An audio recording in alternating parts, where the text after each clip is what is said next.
ADGP Arvind Mathanda Nongmeina Kapsinjaribano aruba fibamda laikhatnari.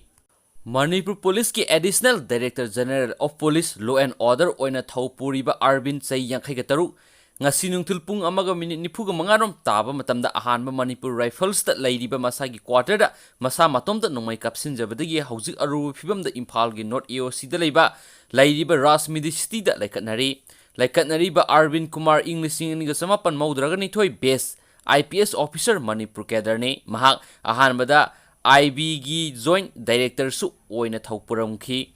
thaudo asing asi nungthil pung 1:45 taba matamda maki quarter nongmei makhol ama takhibadagi manak nakpada leiba police sing sangduna yengma matamda masagi khadangda panba nongmei maru ama makokta phagdoktuna gyan mangduna tadun leramki hairi khudakta North AOC da leiba Rasmidi City pukhatuna hauzi ICU da laikhatnari hairi thaudo asigi matangda Imphal Police Station na thaudok thukphamda Forensic Science ki kangbuna loinana sangsinduna makhatana thijin humjinbagi thabak sathari hainisu pawsina makhatari